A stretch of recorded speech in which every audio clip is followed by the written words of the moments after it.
موچی سے امریکہ کا صدر بننے تک کا سفر۔ ابراہیم لنکن کا والد ایک کاریگر انسان تھا۔ وہ کسان بھی تھا، جولاہا بھی اور موچی بھی۔ وہ جوانی میں کارڈین کاؤنٹی کے امراء کے گھروں میں جاتا تھا اور ان کے خاندان کے جوتے سیتا تھا۔ 1861 میں ابراہیم لنکن امریکہ کا صدر بن گیا۔ اس وقت امریکی سینٹ میں جاگیرداروں، تاجروں، صنعت کاروں اور سرمایہ داروں کا قبضہ تھا، جو سینٹ میں اپنی کمیونٹی کے مفادات کی حفاظت کرتے تھے۔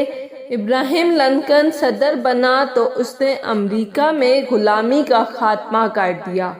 اس نے ایک فرمان کے ذریعے باغی ریاستوں کے غلاموں کو آزاد کر کے فوج میں شامل کر لیا۔ امریکی اشرافیہ ابراہیم لنکن کی اصلاحات سے براہ راست متاثر ہو رہی تھی، چنانچہ یہ لوگ ابراہیم لنکن کے خلاف ہو گئے۔ یہ ابراہیم لنکن کی شہرت کو بھی نقصان پہنچاتے تھے اور اس کی کردار کشی کا بھی کوئی موقع ضائع نہیں کرتے تھے۔ یہ لوگ سینٹ کے اجلاس میں عموماً ابراہیم لنکن کا مذاق اڑاتے تھے، لیکن ابراہیم لنکن کبھی اس مذاق پر دکھی نہیں ہوا۔ وہ ہمیشہ کہتا تھا، میرے جیسے شخص کا امریکہ کا صدر بن جانا ان تمام لوگوں کے ہزاروں لاکھوں اعتراضات کا جواب ہے، چنانچہ مجھے جواب دینے کی کیا ضرورت ہے۔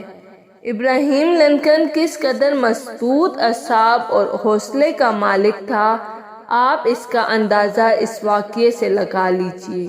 یہ اپنے پہلے صدارتی خطاب کے لیے سینٹ میں داخل ہوا۔ یہ صدر کے لیے مخصوص نشست کی طرف بڑھ رہا تھا۔ اچانک ایک سینیٹر اپنی نشست سے اٹھا اور ابراہیم لنکن سے مخاطب ہو کر بولا، لنکن، صدر بننے کے بعد یہ مت بھولنا کہ تمہارا والد میرے خاندان کے جوتے سیتا تھا۔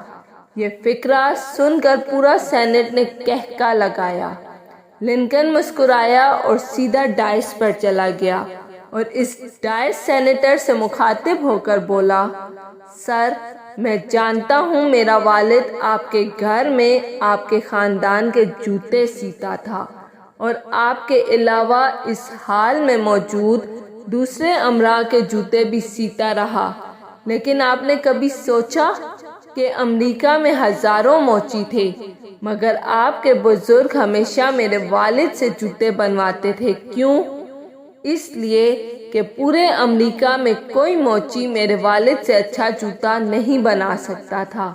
میرا والد ایک عظیم فنکار تھا۔